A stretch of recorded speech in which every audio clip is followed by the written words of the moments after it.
किसी ने बड़े कमाल की बात कही है कि यूं ही नहीं होती लकीरों के आगे उंगलियां, ऊपर वाले ने भी किस्मत से पहले मेहनत को रखा है। नमस्ते, मैं हूं आरजे कार्तिक। एक बड़ी छोटी सी कहानी है, पुराने जमाने की एक गरीब किसान की कहानी है, जिसके पास में कोई खेती नहीं बची थी, कोई जमीन नहीं बची थी। खेती करता तो कहां करता। उसके पास में सिर्फ 2 बैल थे और एक गाड़ी थी। उस बैलगाड़ी से ही उसका जीवन चल रहा था। वो गांव वालों का सामान लेकर के शहर में जाता और गांव वालों को जो शहर से सामान मंगवाना होता था वो वापस गांव में लेकर आता। कुल मिलाकर के डिलीवरी का काम कर रहा था और ऐसी उसकी जिंदगी चल रही थी। वो हमेशा ऊपर वाले को कोसता रहता था कि मेरी जमीन ले ली, मेरे पास कुछ नहीं है, 2 बैल हैं, अब इनसे मेरा सहारा चल रहा है, कुछ तो करो जीवन में। एक बार बरसात का समय था, मॉनसून का समय था, बारिश के दिन थे, तो शहर से जो गांव आने वाली सड़क थी उसमें कीचड़ भरा रहता था। जब वो शहर से सामान लेकर के वापस आ रहा था, उस दिन सामान भी ज्यादा था, उसकी बैलगाड़ी वहीं उस सड़क में फंस गई।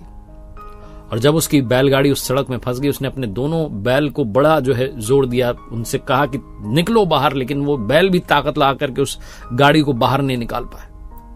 अब उस किसान का दिमाग पूरी तरीके से खराब हो गया। शाम होने को आई थी, सनसेट होने को आया था, रात होने वाली थी। उसे पता था अब तो कोई निकलेगा भी नहीं इस रास्ते से, और कोई निकलेगा नहीं तो ये गाड़ी बाहर कैसे निकलेगी।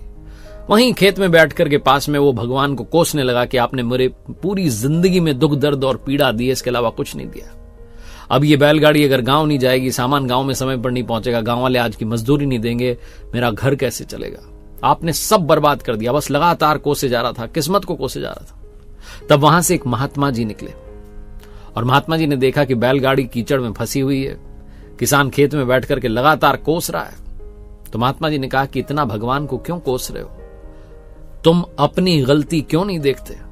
तो किसान ने कहा मेरी क्या गलती है, बैलगाड़ी फंस गई, कीचड़ हो रखा है, दोनों बैलों ने भी पूरी ताकत लगा ली, गाड़ी निकल ही नहीं पा रही है। अब आप बताओ आप कहां जा रहे हो। महात्मा जी ने कहा मैं तो गांव में जा रहा हूं। तो उस किसान ने कहा गांव वालों से कह देना कि आज बैलगाड़ी फंस गई है रास्ते में, इसलिए समय पर नहीं आ पाऊंगा, मुझे माफ कर दें। कल सुबह सुबह जैसे ही कुछ लोग यहां से निकलेंगे, उनकी मदद से गाड़ी बाहर निकाल कर ले आऊंगा, सारा सामान।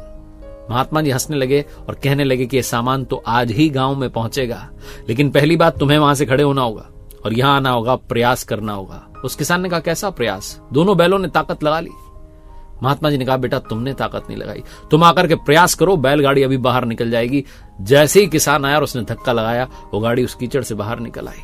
बहुत छोटी सी कहानी है जिसका सार ये समझाता है कि हम हमेशा किस्मत को कोसते हैं, हमेशा कहते हैं कि मैंने ट्राई किया लेकिन बात नहीं बनी। अपने आप से पूछिए, अंदर झांक कर पूछिए, सेल्फ एनालाइज कीजिए और ईमानदारी से जवाब दीजिए कि क्या आपने अपना 100% दिया, क्या आपने 100% प्रयास किया। उसके बाद कमी रह जाए तो बताइएगा, लेकिन याद रखिए किस्मत से पहले भगवान ने मेहनत को रखा है। मेहनत में कमी मत छोड़िए, वो सब संभाल लेगा। एक बार फिर से वही बात जो अक्सर कहता हूं, कर दिखाओ कुछ ऐसा कि दुनिया करना चाहे आपके जैसा। मेरी नई किताब कर दिखाओ कुछ ऐसा को प्यार देने के लिए धन्यवाद। मेरी वेबसाइट rjkartik.in, जहां कुछ कोर्सेज हैं, जिसमें पर्सनालिटी डेवलपमेंट का कोर्स है, आर्ट ऑफ बैलेंसिंग का कोर्स है और कुछ और कोर्सेज हम बहुत जल्द लेकर के आ रहे हैं, तो आप जाइएगा, चेकआउट कीजिएगा।